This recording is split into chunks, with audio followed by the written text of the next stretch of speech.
Assalamualaikum warahmatullahi wabarakatuh.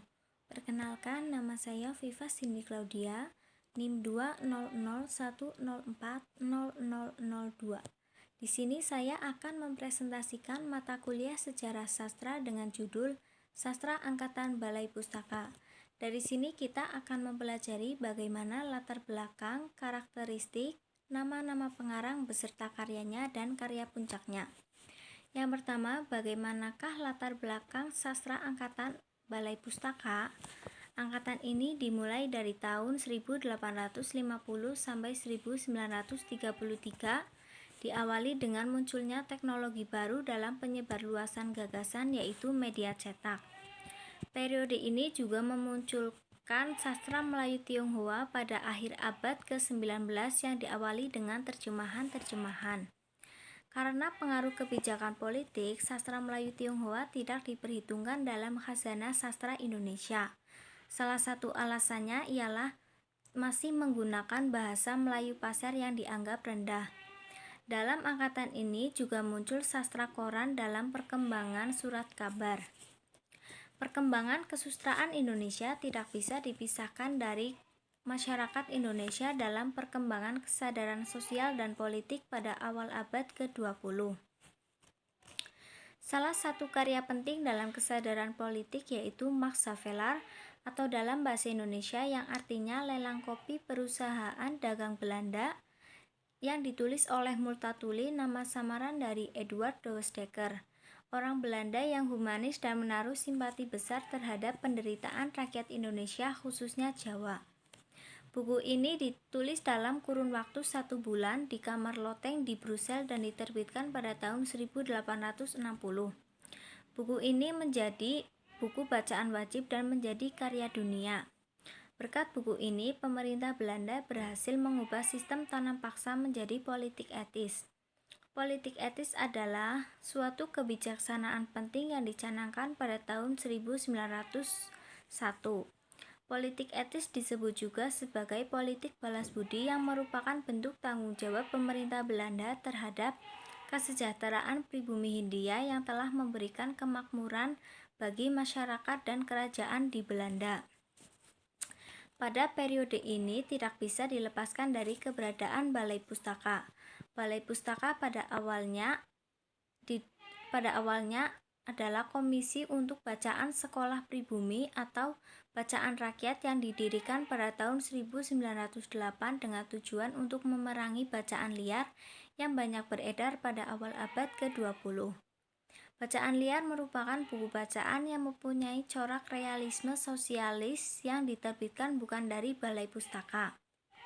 Balai Pustaka menerapkan syarat-syarat bagi naskah yang akan diterbitkan atau disebut juga sebagai nota ringkes.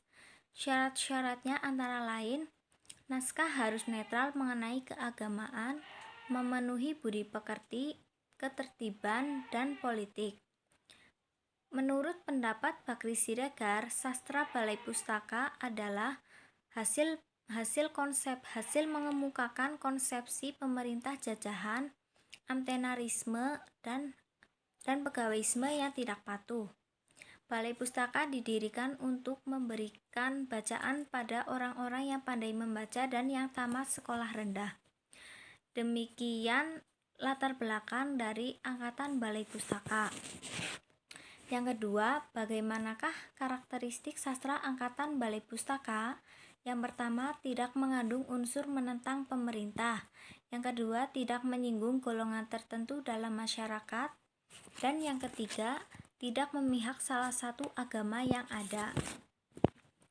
Selanjutnya, kita akan membahas nama-nama pengarang beserta karyanya. Yang pertama, Nur Sultan Iskandar, atau disebut juga sebagai Raja Angkatan Balai Pustaka, dengan sejumlah karyanya antara lain Apalah Dayaku Karena Aku Perempuan tahun 1922, Salah Pilih tahun 1928, Karena Mertua tahun 1932.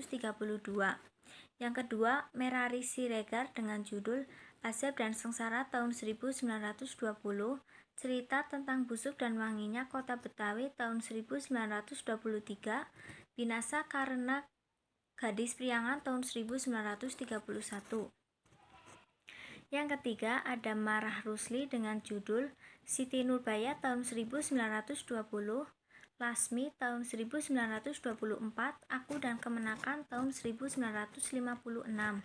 Yang keempat ada Abdul Muiz dengan judul Salah Asuhan tahun 1928, Pertemuan Jodoh tahun 1933, dan Suropati tahun 1950. Yang kelima, Suman HS dengan judul Kasih Tak Terlarai tahun 1929, Mencari Pencuri Anak Perawan tahun 1932, Kawan Bergelut tahun 1941. Selanjutnya, kita akan membahas mengenai karya puncak dalam angkatan Balai Pustaka. Karya puncak merupakan karya yang paling dikenal dalam satu angkatan. Novel Siti Nurbaya karya Marah Rusli merupakan karya puncak dari angkatan ini. Sampai sekarang novel ini masih sangat dikenal oleh masyarakat luas, baik remaja, dewasa, maupun orang tua.